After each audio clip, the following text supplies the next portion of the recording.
Thank you, Tess. Wonderful. Good to have you back. Hi, everybody. How y'all doing? I've been talking to Sandra, so I got it. I love the way you talk. Well, the last time I was with you, which seemed like a long time ago, but it was only 2 weeks ago. Yeah. And I came here and I sort of let my hair down talking about my disconnect between my glib ability to speak, watch me just trip over my words now saying that, and my actual feeling of what I was talking about, that there was a disconnect.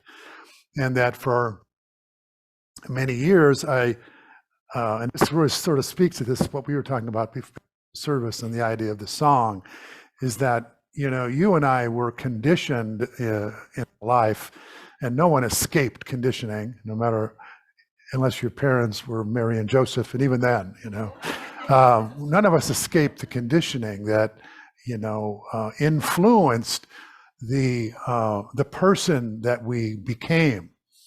We learned to be the person that we became. When we came into this world, we were pretty much a blank slate, other than whatever the influences would be of the pregnancy and whatever you experienced as you were in the womb. But notwithstanding that, we were pretty much a blank slate, and we came into this world with this sort of empty, open, pure, innocent ability to just see life, without any opinions. We didn't have any names for anything, right, or any labels. We just saw it how it was, and we can experience it very purely. And then over a period of time, when as we got older, and this usually sort of happens somewhere around 18 months old, we begin to no longer sort of feel that we are one with our experience. We then become more aware of being this separate, finite individual. And then we became aware that we are this physical form. We were told, this is your body, Larry, and your name is Larry. So what before was just your simple awareness of life or of existence, of being, then became, oh no, it sort of starts and stops right here. Like what's inside the skin is me, and what's outside the skin is other. So what started out as an experience of oneness, because we weren't making any distinctions between, our experience of life and everything that we experienced. There was no one in the early time to differentiate and to make those distinctions and to say, this is you and this is other. So we really had a wonderful sense of this oneness, yes? And oneness now is something that we're trying to get back to. We're trying to get back to dissolve the sense of separation and to feel connected and at one with all of life, which really is the truth. And so for me as a minister, when I heard these teachings many years ago, and decided to become a minister, I saw in this message, in the unity message, I saw the liberation that I had been seeking for my whole life.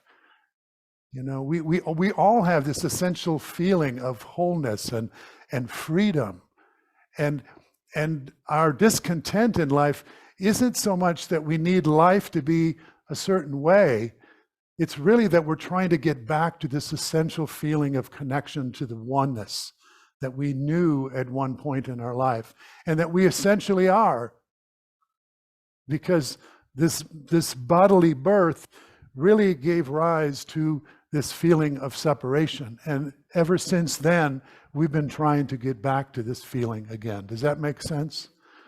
That our discontent in life is nothing more than our true nature calling us back to remember who and what we really are.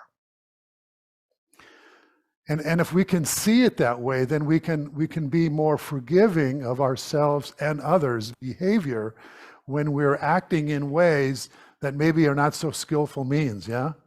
They're not so wonderful. Maybe we're not so tactful or so diplomatic. Maybe we're critical of the world, or we're critical of each other. But really, all of that is an expression originates in this notion of feeling separate from wholeness, from love, from life, from what we truly are. And it's a call for help. It's a call, like the Course in Miracles. Everything is either an expression of love or it's a call for love, right? Because we haven't really completely forgotten who and what we are, and it's the memory of that essential self, that essential being, that connection with life, with our essence, with the divine, that we are seeking to find our way back to. And we're sometimes very clumsy in our efforts to make that happen. But it's a worthwhile journey. And for me as a minister, I have been able to give lip service to this over many, many years, but I never really felt that I could really actually say, yes, I experience this oneness. I know from which I speak. And so, as I mentioned last time I was here, I felt like I needed to step away from this platform until I could say with some sense of integrity and honesty that I know what I speak about. Not that I am have fully blossomed into the, to the enlightened perspective, but that I have dipped my toes in it, and I know what this water is that we are seeking to return to is all about. And I have done that. And so I want to talk about that today, but not just conceptually, because if I talk about it conceptually, then you will go out of here with a concept. And do you need one more concept?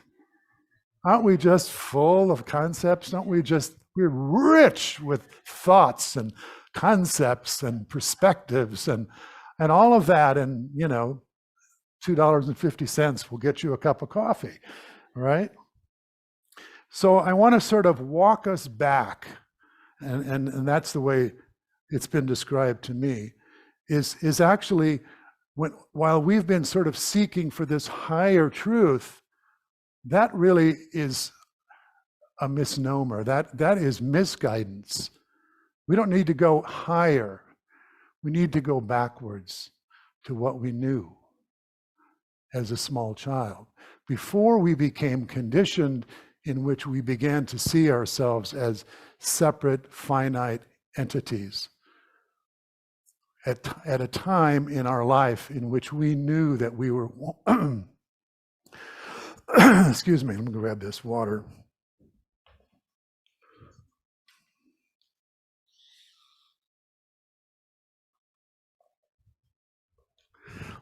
So we're going to see if we can walk ourselves back. Would you be up for that? Yeah. It's going to be experiential. There'll be some ideas and some experience, but let me set this up a little bit. So, have you heard the expression non-duality? Okay. So it's another word you could say for oneness, right? Non-duality and oneness. Oneness is the more contemporary word. Non-duality, it sort of comes more from the ancient Eastern teachings. Non-duality basically says there's only one thing going on, regardless of how it appears to be that there are many. There's these the multiplication and the diversification of objects in our world would seem to indicate that oneness is not true, that we don't perceive the oneness. But here's how we can understand how non-duality or oneness is actually true. So if you experience something, you are experiencing something from the perspective of a subject. You are the subject. We can say this human form here. When I observe something, I'm observing an object. You follow me? So there's that dualism, subject and object. I experience something, right? Now, where does that experience take place? Is it in the object or in the subject? In the subject. So here's where duality collapses. Every experience that you have ever had and I have ever had has taken place within my what? Within my mind, or within my consciousness, or my awareness, right? These are all words. So if every experience takes place within me, is there anything that I can say about an experience other than my knowing of it? But doesn't that encapsulate it? It's the only, everything you've ever known is only been your knowing of it, right? Yeah. So we have to sort of look from the perspective of your experience to understand what non-duality is or oneness is. If we look out to the world of appearances, we see a multiplicity and a diversity of objects, and it speaks to this notion that everything is separate. But if we pull back, if we go backwards into our experience and just don't go any further than our own knowing of life or whatever we're experiencing, we realize that there's only one reality, and it's my knowing of life. And that knowing comes from this sort of quality. It's not really a quality, but in order, we have to give deference to our notion of having language and understanding things. That quality is called awareness, right? And what do you know? If I say, who are you? You could probably start giving this very long litany of descriptors of this person, right? But you became a person. You weren't always a person. You were born into this physical form, and then you have a biography that tells me about everything that was added unto you. You were given a name, and you have a gender, and then you have relations and parents and siblings and all this stuff. All that was added to you, yes? But before any of that happened, you existed, because you are life itself. And this life has taken on this cloaking device called a body, the Star Trek reference. So you've taken on this costume called whatever your name is, yes? But you've never, ever, ever stopped existing. We all share one thing. So close your eyes for a minute.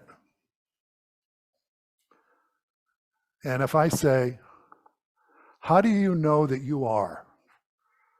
You may not know what you are, but is there any doubt in your mind that you are? And in order to answer that question, where do you look? Yeah. And don't even think of it conceptually now as an answer, but actually do and go to that place that it confirms and affirms without any doubt that you exist. Just go and just make that look there now.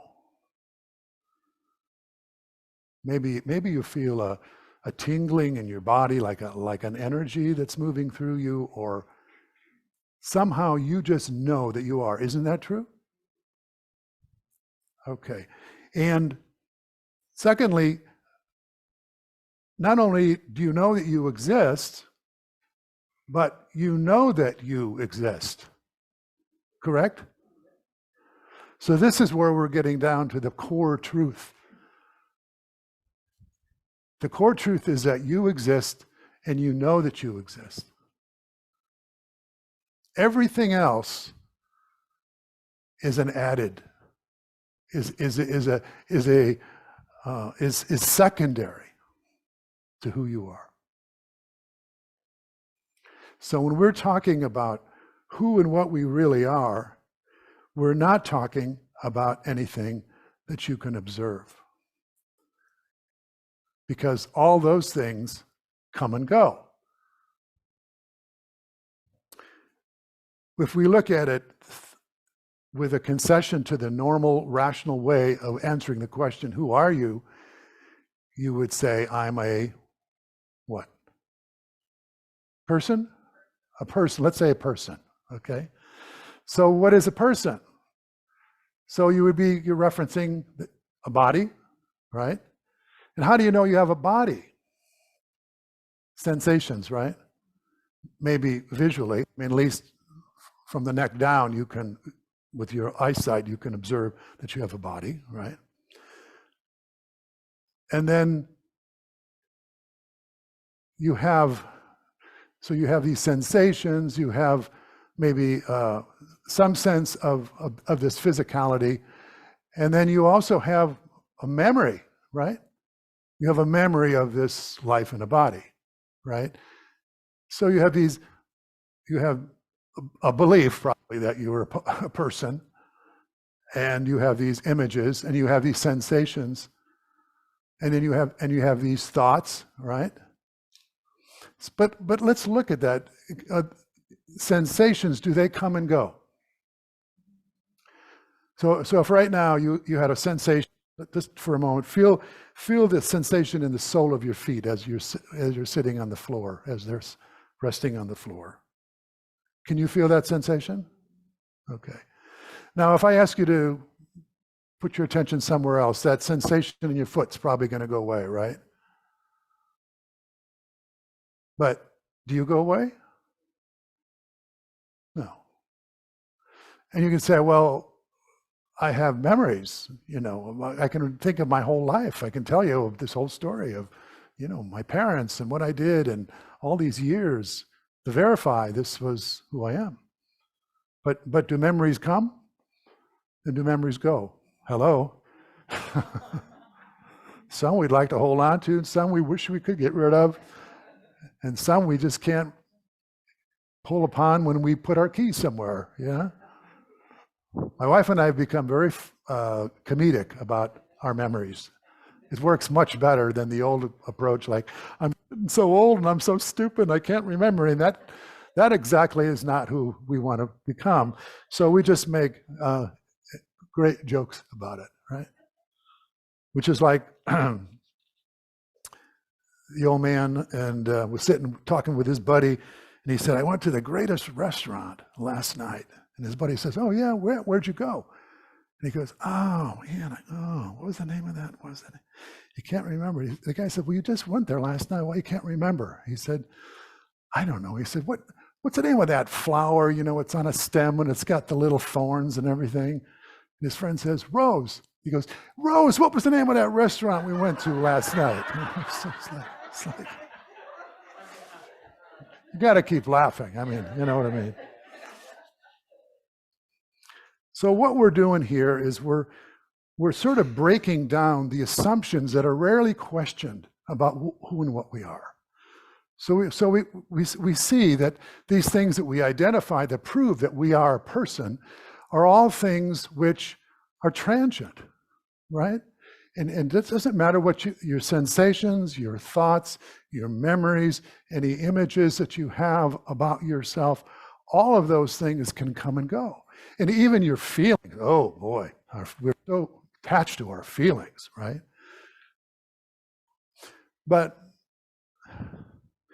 you can have a feeling, a very strong feeling about something. Let's say a feeling of loneliness. We've all experienced that. You can feel lonely, and you can say, I am lonely. You actually attach your identity to it. But wait a minute. You've been lonely, and then that feeling of loneliness has passed, right? But when that feeling of loneliness goes away, do you go away? No. And you could say that for every feeling that you've ever had. None of it comes and stays. So, I mean, if we're really looking at essentially who am I I can't be looking at the things that are coming and going. I have to look at that which is always, always present. What remains when this comes and this goes? When this feeling comes and this feeling goes, that I've attributed to me all along. And this thought about who I am, who I've come to think that I am. Because we came to believe who we are. We have created an image of ourselves. We call it what? Self-image, right? That self-image was not a divine imprint. You weren't stamped with that at birth, like cattle brand or something like that. This is a Larry, and this is what Larrys are always like.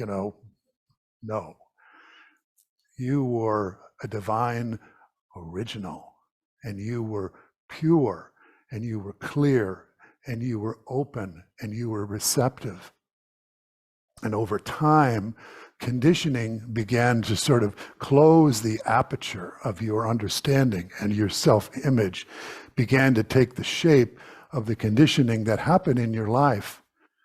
But the good news is that while all that was going on, while all those new perceptions and interpretations and ways of seeing myself were sort of being imprinted upon your awareness, who and what you truly are never, never, never went away. Because can existence, the sense of being, ever go away? Especially if we don't add anything to that being this, being a man, being a woman, being a plumber, being a doctor. Those are all added unto, right? But being itself remains your anchor to the truth of your true nature. And we call it 2 words. Somebody help me. 2 words. I am. I am. I am is the beginning that never goes away, but the cultural conditioning puts something after the am that we then believed ourselves to be. Is this making any sense? Yes. Okay. So if you can remember just this much, that your spiritual work is about meditating on I am, not I am this or I am that, because all of that is transient and it comes and goes. But the I am that you are, that I am, remains no matter what. That is the truth, the whole truth, and nothing but the truth. So help me, God. And so it is. I'll give you one metaphor. I think I've shared this with you before, but not all of you were here. And it's the story of John Smith, who's an actor. Did I tell you this one? Maybe I didn't. Doesn't matter. When you get older, you repeat yourself. What are you going to do? And that's just a joke in itself. So John Smith is a Shakespearean actor. And so he takes on the role of King Lear in this play. So John Smith, in his regular, normal life, is a single man, and he has no children, and so he's peaceful and happy all the time. Just saying. It's a story. I don't know if it's true or not. Anyway, so he goes and he puts on his costume and gets on the stage and puts on the entire play of King Lear. And he goes backstage. And his friend, who's been watching the performance, comes backstage to congratulate him. And he finds his friend distressed. And he says to his friend, John, what a great job you did. Excellent performance. Why are you so distressed and so sad? What's the matter? And so he says, well, my 3 daughters, and being the King of England, and the French, and the war that's pending and everything. And his friend says, that's not who you are. That's not who you are. excuse me for a second. I have a touch of dizziness here, so I may be forgetting who I am. A little vodka should help. Won't matter if I forget. And his friend says, no, he says, and it continues to sort of reiterate all these problems that have to do with King Lear. And his friend says, no, I'm going to help you. He says, now let's go back in your memory, go back further into, you're thinking, you're having thoughts and you're having these memories, but go back to an earlier time and realize that these thoughts that you're having right now have to do with something that you have taken on. But isn't there some part of you that's just aware of these thoughts? And so he does. He begins walking back, and finally he has this realization. He goes, oh, I'm John Smith. And he says, yeah, you're John Smith. And you've always been John Smith. You've just taken on this role. And so all of his problems, perceived problems, were not for John Smith. They were for what? They were for King Lear. And so it is for us, that the problems that we have, and not to diminish anyone's life or their troubles, but to realize that the troubles that we have, or how we perceive life to be difficult or against us, or suffering that we have to do with the false sense of self. Because if we're really identified as this true I am that I am, this essence, this pure existence, this pure awareness, which is the being that God made, the divine original, then all of those problems really don't touch that essence, do they? I mean, you can have cancer, you can have bankruptcy, you can have divorce, you can have all the problems of the human scene. And yes, they affect this person that you have believed yourself to be, and you've been conditioned to think you are, but they can't touch the essence of who you are. This is why Jesus said, do not judge by appearances, but by righteous judgment. Because there is an overcoming power, and that overcoming power is really is a deep dive remembering of your essence, of who and what you truly are. It isn't about adding anything more. We don't need to become more spiritual. We don't need to read more books. We don't need to go to more workshops. We don't even need to go to church. Oh no, don't say that. I mean, not truly. We don't. But the journey is inward. That's the lesson. And when I can now sit and I can keep unlayering my mind, and now when I sit and meditate, I recognize the thought, the feeling, whatever it is that's arising, and I see that there's a part of me that is aware of that. You see what I'm saying? And because I sit in the seat of awareness, and I identify now as the one who is aware of those things, they can't touch this. No, I still have to deal with those problems. I still have to deal with life.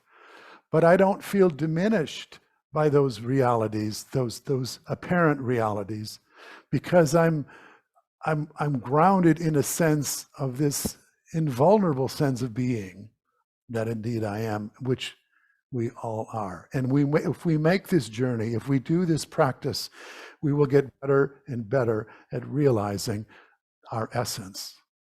And then our essence can move through life, through all of the vicissitudes of life, all of the ups and downs.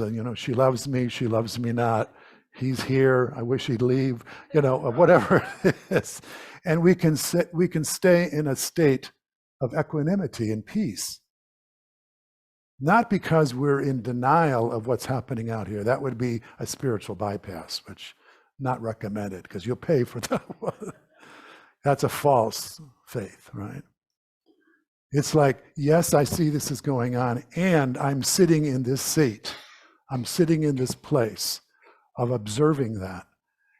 And I, the original I, the I am that I am, is not affected. It can't touch this because it isn't an objective thing. When now we see ourselves as a body and a mind and a point of view, all that's very vulnerable, yes? But when we see ourselves as a spiritual being, having a human experience, then there is like this sort of buffer between what's happening out there and our sense of wholeness and well-being. That's what the deep spiritual work is all about. And we can do affirmations all day long, but sometimes, and I used to be a big affirmation person, but now I kind of feel that affirmations can be somewhat of a spiritual bypass. And unless those affirmations actually give me an experience of my I am, right? So let's do a little meditation together. See if we can ground this even more deeply. So I just invite you to set aside what you've heard for this time. Just allow your mind to settle, like the wonderful example of the muddy water in a glass. That the water in the glass becomes clear as the muddy water settles. So let whatever is in your mind, the residual thoughts, just see this like the stirred up mud that now is settling. And your mind is just becoming clear and open and bright.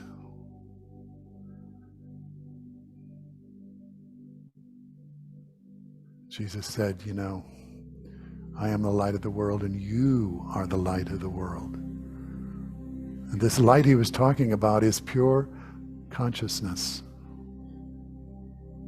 It is that which knows, that which can observe, without anything to cloud it. It's purely innocent, open, receptive.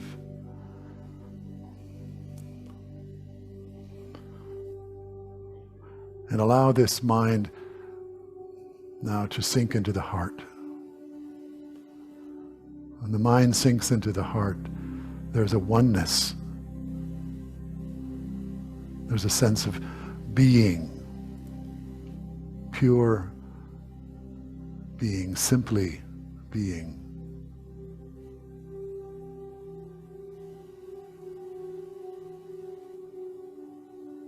There is no me, there is no you. There's only oneness.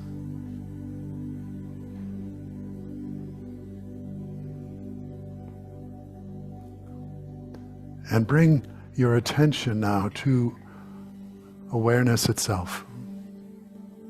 The very undeniable fact of your own being and your awareness of that being.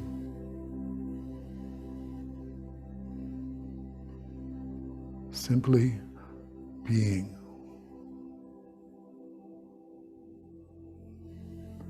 Simply being.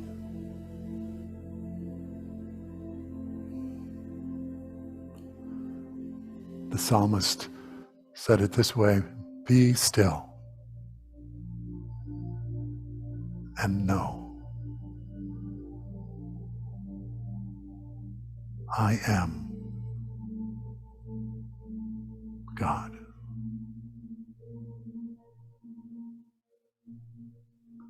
Be still and know I am.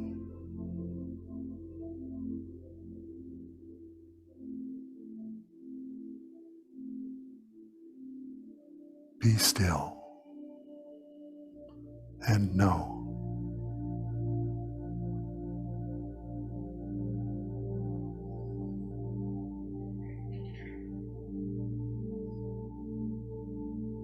be still.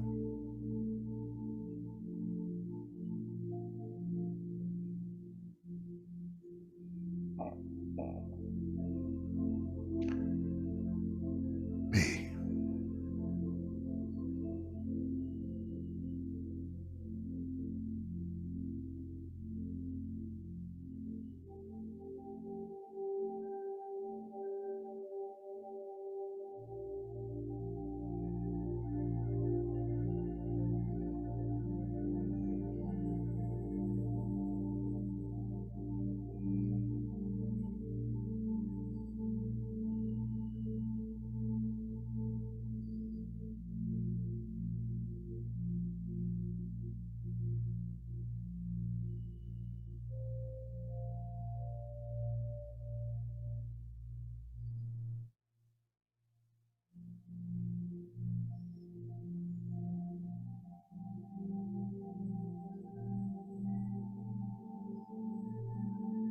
This abiding place is what all the great teachings and the great teachers have pointed us to.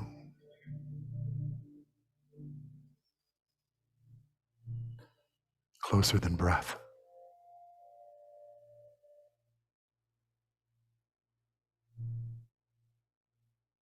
It is not part of you. It is you.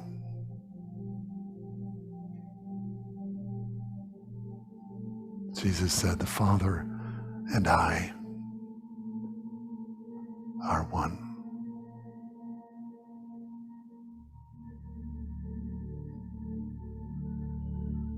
These things that I do, so shall you do.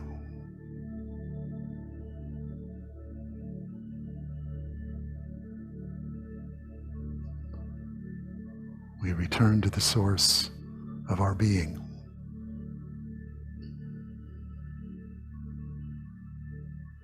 And our experience is liberated from any suffering.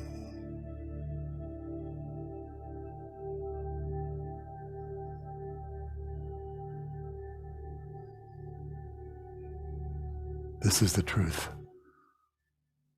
that sets us free.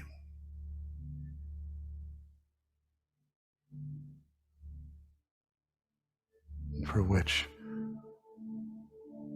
we justifiably have enormous gratitude, hope, and expectancy for a life full of love, peace, happiness, joy.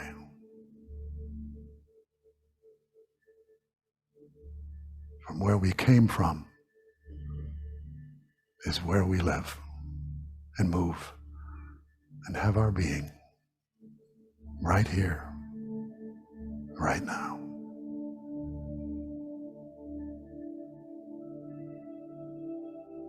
And so it is. Amen.